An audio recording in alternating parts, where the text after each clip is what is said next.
Hello, and a massive warm welcome to English Steps. Hello, everyone. We are so incredibly happy to have you with us today. This is the place where we take the English language, which can be, let's be honest, a little bit messy. A little bit confusing. And sometimes completely crazy, and we break it down. We break it down into simple, manageable steps that you can actually use in your daily life. That is exactly right. Our whole goal here is to help you move from being a student who just, reads textbooks to being a real speaker, someone who communicates with confidence. Yeah? And I am very, very excited about today's session because we are talking about something that every single person on Earth does every single day. Yes, exactly. We are not talking about rocket science today. No. We aren't talking about business negotiations or, complicated medical terminology. We are looking at your daily life. Mm-hmm. Specifically, we're going to dive deep into the evening routine. What do you do after work? What do you do after school? It is my favorite time of the day, I have to say. The work is finished, the pressure is off, and it is finally time to relax. It is. But, it is interesting you mentioned textbooks. Because when I listen to intermediate students, even very smart, capable students describe their evenings, something often sounds a little bit off. off. Yeah, A little bit off. It's a very polite way to say it. Often I find they sound a little bit robotic. Robotic, you mean like a machine talking? Exactly, like a machine or maybe like a very old textbook from, say, the 1990s. Oh, I know the type. You know the kind I mean, right? Yeah. In at one, The House. It teaches you grammar that is technically correct, but if you say it out loud, it's socially very strange. I know exactly what you mean. It's that stiff, really formal language. Mm-hmm. You know what? Why don't we demonstrate this? Okay. Let's imagine I'm a beginner student again. I have learned all my grammar rules. I know my subject, my verb, and my object. So you asked me about my evening. Okay, let's do a little role play. So tell me, my friend, what do you usually do after you finish work? Give me the bad version, the textbook version. Okay, here I go. Beep, boop. I finish my work. I travel to my residence. I enter my house. Oh, no. I eat the dinner. I watch the television. I sleep at 11 o'clock. Okay, stop. Please stop. That actually hurts my ears a little bit. Was it really that bad? I mean, let's look at the grammar for a second. I enter my house. Subject, I. Verb, enter. Object, my house. That is a perfect sentence on a grammar test, isn't it? You are absolutely right. If you write that sentence on a university entrance exam, the teacher will give you a big red check mark and say 100% correct. Right. But language isn't just about passing tests, is it? It's about connecting with people. And if you say, I enter my residence to a native speaker at a party, They'd look at you very strangely. or to a colleague at the water cooler, you just sound distant. Distant is a good word. Or you sound like a GPS navigation system. Yes. In 200 feet, you have arrived at your destination. That's it. And nobody wants to be friends with a GPS, right?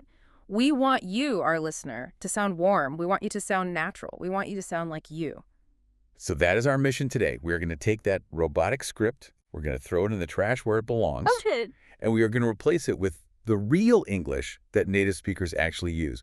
We are going to learn the phrasal verbs, the idioms, and the specific phrases that describe how we turn off our brains at the end of the day. That is a great way to put it, turning off the brain. And we have broken the evening down into 4 clear sections to make it easy. Okay. We are going to look at the transition, so getting home. Then the meal, what we eat and how we talk about it. My favorite part. Then entertainment, what we do for fun. And finally, maybe the most important part, sleep. This sounds perfect. My current routine is basically just falling onto the sofa and then staring at the ceiling for 5 hours. So I'm really hoping we can find a better, more natural way to describe that today. I think we can make even that sound sophisticated if we use the right vocabulary. So are you ready to dive in? I am so ready. Let's start with the journey. All right, let's look at section 1, the transition. This is that critical moment when you leave your office or your factory or your school and you make that journey to your sanctuary, your home. Mm-hmm. Now, in your robot voice, what did you say again? I believe I said I travel to my residence or, I arrive at my house. Right. I hear this so often. I arrive at home at 6 p.m. So here's the rule, and it's a big one. Native speakers very rarely use the word arrive when talking about their own daily routine. That is interesting because arrive is one of the first verbs we learned, isn't it? It's a good word. It's not a bad word. It's a beautiful word, but it's a formal word. Think about it. Trains arrive. Planes arrive. The president arrives at the summit.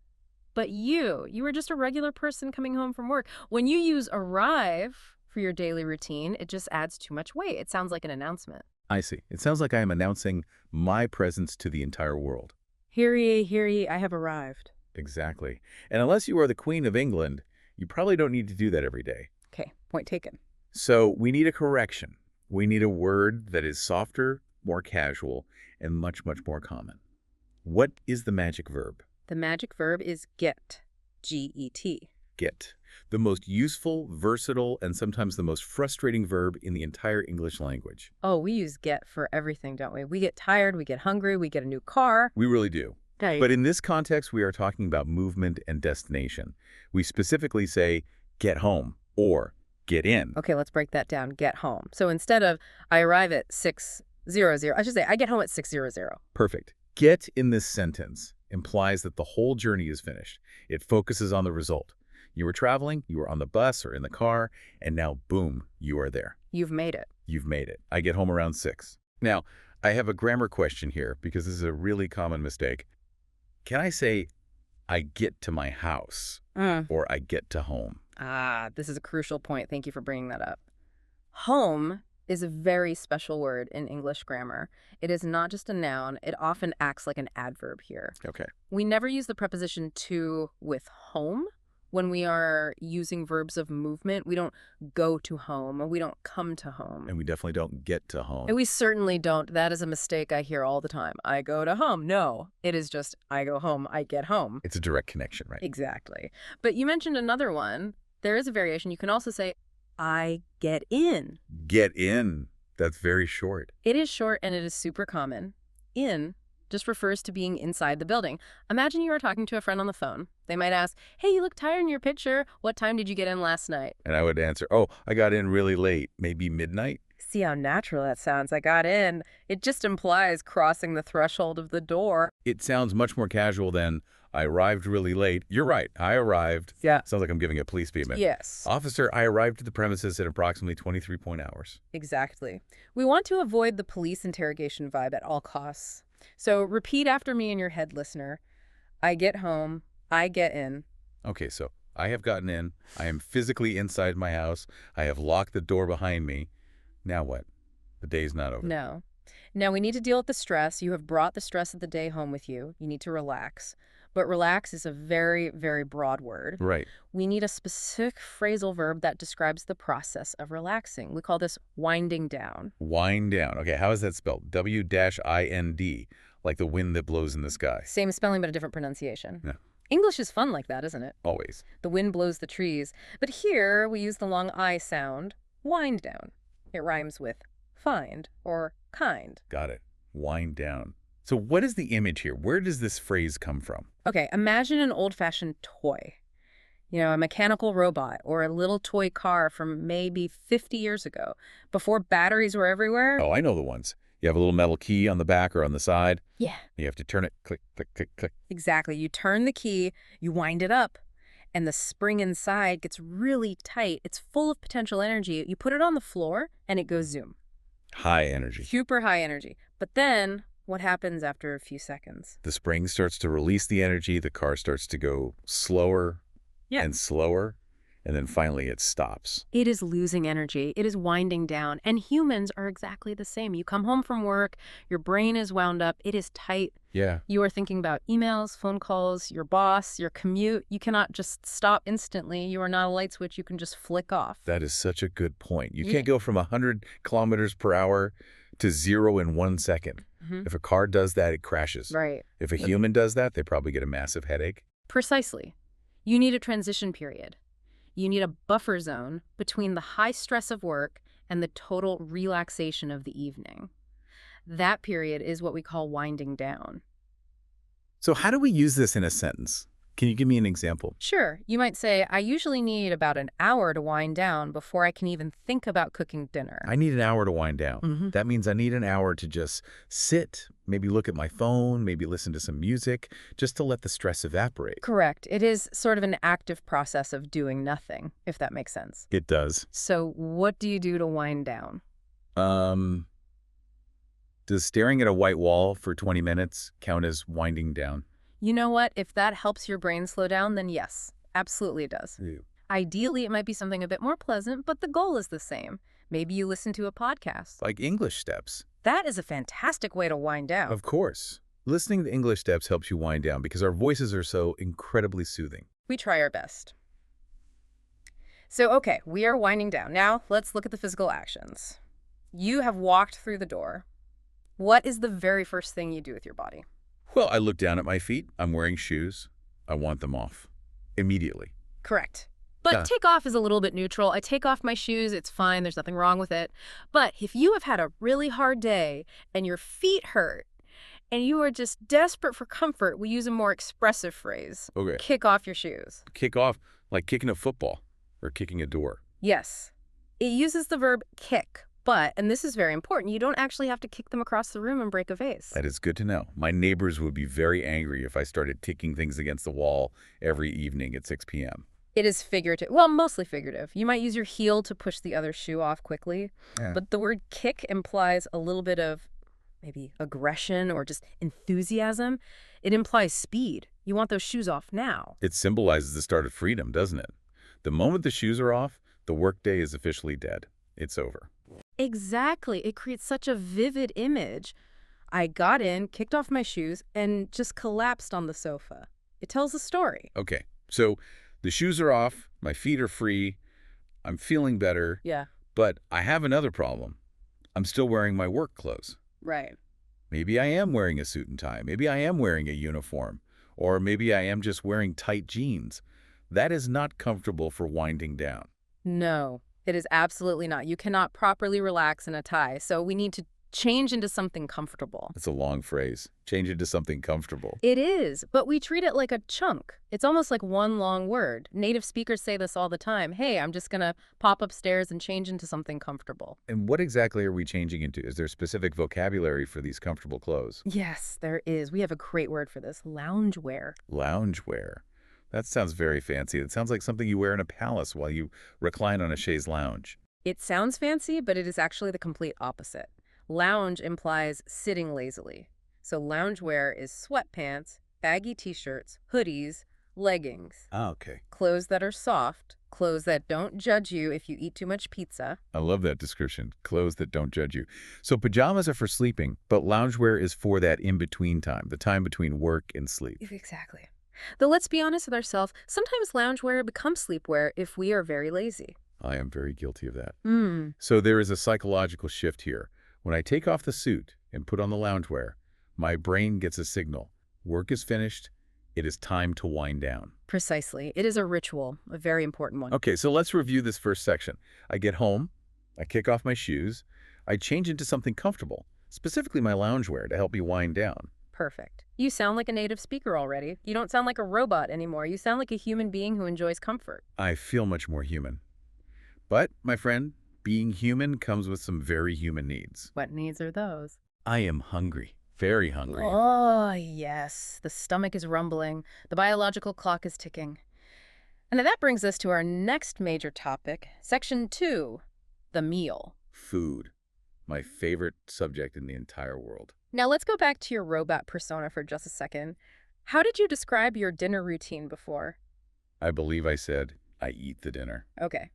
I eat the dinner. We have two small issues here. First, the article the. Right. In English, when we talk about daily meals, breakfast, lunch, dinner, we usually drop the. We don't say, I eat the breakfast or I eat the dinner. We just say dinner. Right. It's a general concept. So I eat dinner. Better. Much better. But still, just a little bit mechanical. I eat dinner describes the biological function. You put food in your mouth, you chew, you swallow. Nom, nom, nom. I'm consuming nutrients in order to survive. Exactly. But usually when we talk about our evening, we want to focus on the experience, the ritual, the time spent. So we prefer the verb have. Have. So, I have dinner. Yes. We usually have dinner at 7. I had a great dinner last night with friends. It just sounds warmer. This is a very common point of confusion for B1 learners, isn't it? Yeah. Because in many languages, French, Spanish, German, you have very specific verbs for eat or take. But in English, have is the king of meals. It is. Have breakfast, have lunch, have dinner. And it implies the social aspect, too. Even if you are alone, having dinner sounds like an event. Eating dinner just sounds like fueling up a car. Great analogy. Okay, so I am going to have dinner, but now we have a logistical problem. A question. How does the food get onto the plate? Right. It doesn't just appear by magic.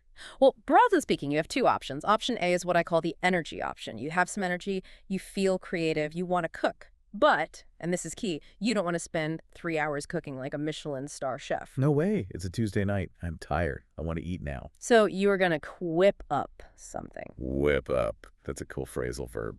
WHHIP. Like a horse whip. Yes! Think of the sound. Whew. Crack. It is fast. It is dynamic. It sounds aggressive again. First, we are kicking shoes. Now we are whipping food into submission. Yeah. Our evening routine is very violent. English speakers like action verbs. What can I say? Whip up means to cook something quickly and easily, but it also implies a little bit of skill. It's almost like magic. Poof, and the food is there. So I have a question. Can I whip up a roast turkey that takes 5 hours to bake in the oven? No, absolutely not. That's a great question. You cannot whip up a Thanksgiving turkey. You cannot whip up a complicated beef stew that needs to simmer for 6 hours. So what can you whip up? You whip up an omelet. You whip up some pasta with a simple sauce. You whip up a sandwich or a quick salad. I see. It has to be fast and simple. Yes. Imagine opening the fridge, grabbing 3 ingredients, and 10 minutes later, boom, dinner is served. Huh. You might say, I didn't have much time, so I just whipped up some scrambled eggs. I really wish I could whip up food. Usually when I try to cook fast, I just burn the food. Or I cut my finger. Or both.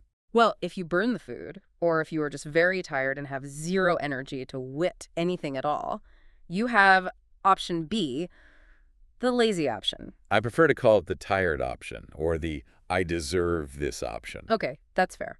This is when you do not cook. You pick up your phone, you open an app. I know this one. Takeaway. Or be careful here. Takeaway is a noun, especially in the UK. Let's get a takeaway. In the US, they often say takeout. But the verb phrase we use to describe the action of getting the food delivered to your door is order in. Order in. Why in? Because the food is coming into your house. You are the king of your castle. You are sitting on your throne, which is your sofa in your royal loungewear, and the pizza comes to you. That's a good way to remember it. You contrast that with eating out. Exactly. Eating out means you have to go out of the house to the restaurant. You have to dress up. You have to put your shoes back on. Ordering in means the restaurant comes to you. I'm too tired to cook. Let's just order in. That is the perfect sentence. It justifies the laziness perfectly. I have to admit, I say that sentence maybe 5 times a week. Is that bad? That is a lot of ordering in. Your wallet might be unhappy, and maybe your doctor too, but your English is perfect. My bank account is definitely unhappy because I order in way too much pizza. I really need to learn to whip up some eggs. Well, whipping up eggs is certainly cheaper. So we have had dinner, we either whipped it up or we ordered it in. Okay, now I am full. I am happy. The stress is gone. You are full and happy, and because you are so relaxed, this feels like the perfect moment to pause. A pause? Why? Is something wrong? Did I say something wrong? No, nothing is wrong at all. It is time for the pop quiz. Oh no, a test. I didn't study. I'm never ready for a test. Don't worry, it's a fun test, and it is for our listeners too. Here's how it works.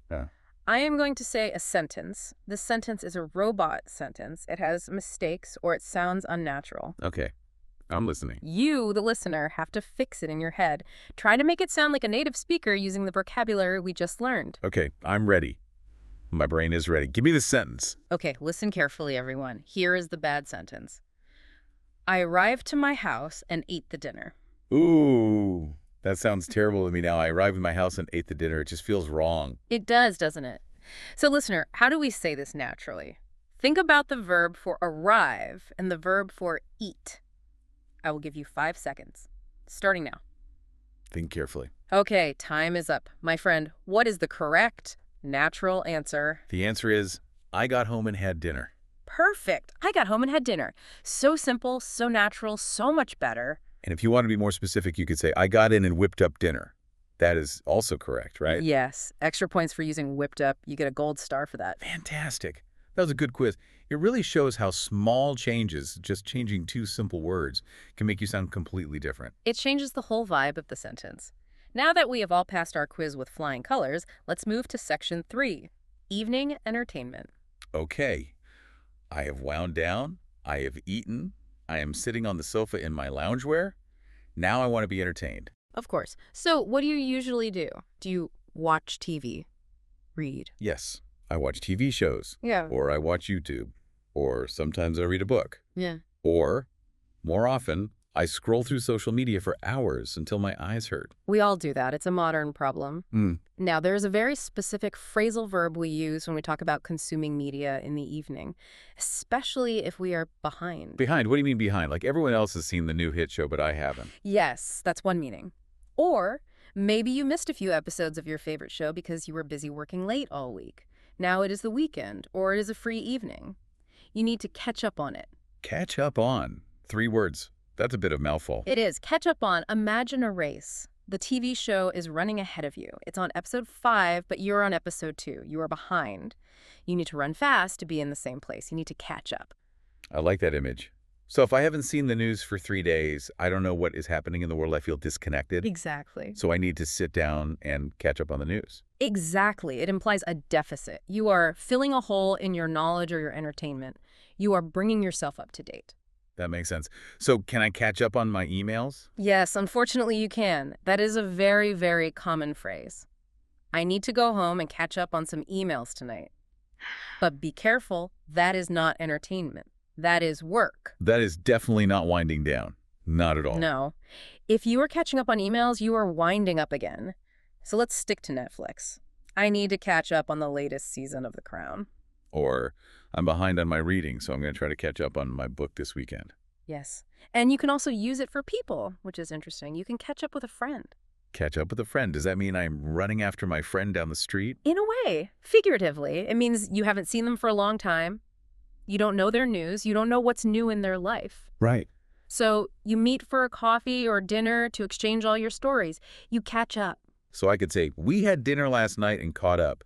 And that means we told each other everything that happened since the last time we met. Precisely. So in the evening, I am usually catching up on my favorite TV shows. Or if I am a very diligent student, I am trying to catch up on my English homework. A very good student. Catching up on homework is very important, especially if you listen to English steps. Okay, so I have caught up on everything. I have watched the TV. I have laughed. I have cried. The house is quiet now. The lights are low. It is the end of the day. The energy is fading. And that means Section 4, sleep.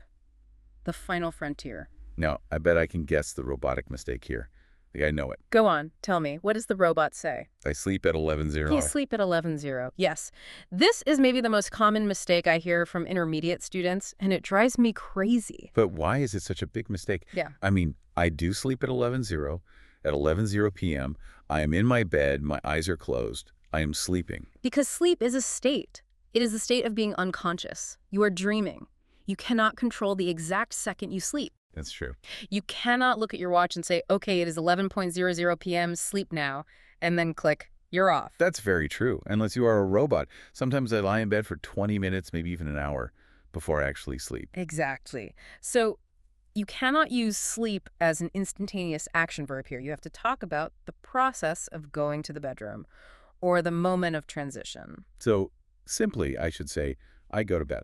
I go to bed at 11. That is the action. You physically walk to the bedroom, you get under the covers. That's the action you control. Okay. Or, if you want to talk about that moment, my brain actually turns off the moment I lose consciousness. Then you say, I fall asleep. Fall asleep. It uses the verb fall, like you're Yeah. falling down a hole. Yes, it implies a loss of control. You surrender to the sleep. It's not something you do, it's something that happens to you. I went to bed at 11, but I didn't fall asleep until midnight. That is a very clear and useful distinction. Go to bed is the physical movement. Fall asleep is the brain shutting down. Precisely. But because we want to sound like natives, and natives love colorful, fun language, we have some great idioms for going to bed. Yeah. We rarely just say, I go to bed to our friends. It's a little bit boring. I love idioms. Give me a good one. Okay, the first one is a little bit old-fashioned, maybe something your grandfather would say, but you still hear it all the time. Turn in. I'm going to turn in. Yes, I think I'll turn in early tonight. I'm really tired. Oh, yeah. It comes from the idea of turning in to your bedroom. You turn your body away from the world and go inside for the night. It sounds very polite. Well, good night, everyone. I believe I am going to turn in. It sounds very civilized. It is polite, but if you want to be informal and maybe a little funny, you use this one. This is my absolute favorite. Hit the sack. Hit the sack. Okay, S-A-C-K. A sack is like a bag, right? A potato sack. Yes. A big, rough bag made of burlap or something. So why am I hitting a bag? Am I angry at it? Am I taking up boxing? No boxing. This comes from history. Think back a few hundred years. What were mattresses made of? I don't know. Feathers. Cotton. Well, if you were very rich, maybe. But if you were a normal person, a farmer, or a sailor, your mattress was just a giant cloth sack filled with hay or straw. Oh, wow. So your bed was literally a sack of hay. Exactly. So when you went to bed at night, you literally hit the sack. You would drop your heavy, tired body onto this big sack of hay. That makes so much sense. I never knew that. So now, even though I have a very comfortable memory foam mattress that costs way too much money, I can still say, I'm exhausted, I'm going to hit the sack. Yes, and it implies you are very tired. You are not gently getting into bed. You are just going to collapse onto it. Boom, hit the sack. I love that. I'm going to use that tonight. Hit the sack. It has so much character. But wait, before you hit the sack, there's one final, sad, depressing thing you must do. What is that? Brush my teeth. Well, yes, dental hygiene is very important. Please, everyone, brush your teeth. But, I mean, you have to prepare for tomorrow morning. You have to set the alarm. Ah, yes, the alarm. Yeah. The enemy of sleep. Set the alarm. This means preparing your phone or your old-fashioned alarm clock to wake you up. It is that sad moment of realizing just how little sleep you are about to get. Oh. Okay, I'm setting the alarm for 6 a.m. And then you do the math in your head. Okay, if I fall asleep right now, I get 6 hours and 12 minutes. That is the worst math in the world. I hate that calculation. It's so stressful. It's the Sunday scaries math. Now, there is one exception to all of this. What if you don't go to bed at a normal time? What if it is a Friday night? What if you are out with friends or watching a movie? Then I stay up late. Stay up late. This is a great essential phrasal verb. It means to remain awake far past your normal bedtime. I stayed up late watching movies with my friends. Or I had to stay up late studying for my English exam. Exactly. And note the preposition up. You are physically up. You're vertical, not lying down horizontally in bed. You are staying up. So we have a choice. We can turn in early or we can stay up late. And that choice often depends on what kind of person you are. But we will get to that in just a minute. Okay. Wow, we have covered a huge amount of vocabulary today. From getting home all the way to hitting the sack. We have. It is a lot to digest. So to help it all stick in your brain, let's do a quick speed run of the perfect evening routine. Let's put all these words together into one natural story. Okay. A summary. Yeah. I will try to visualize this perfect, relaxing evening in my head. Ready, here we go. So yesterday, I got home around 6:30. Okay. I walked in the door, and the first thing I did was kick off my shoes. I had the best feeling. It felt so good. Then I went to the bedroom and changed into something comfortable. My favorite gray sweatpants. Loungewear. Of course. I really needed to wind down, so I just sat on the sofa and listened to a podcast for about 30 minutes. Sounds very relaxing. Then what happened? Then I realized I was starving. I was way too tired to whip up an omelet, so I decided to order in a pizza. Good choice. What kind? Pepperoni, obviously. And while I had dinner, I caught up on the news from the day. Then, around 10:30, I started to feel sleepy. I decided it was time to turn in. So I brushed my teeth, I set the alarm for 7 a.m., and finally, I hit the sack. That sounds like a lovely, completely natural evening. And you used all the words we learned. It flows, right? It tells a real story. It's not just I enter house, I eat, I sleep. No, it's full of detail and feeling. It sounds like a real person living a real life. And that is the power of phrasal verbs and idioms. They add color to your black and white sentences. They can turn a simple sketch into a beautiful painting. I agree completely. And I think our listeners are ready to paint their own masterpieces now with their language. Now, listener, if you want to keep improving your English like this, if you really want to add that color to your language, you need to make sure you stick with us. We are building a community here at English Steps. Yes, please subscribe to English Steps right now, wherever you are listening, Spotify, Apple Podcasts, YouTube.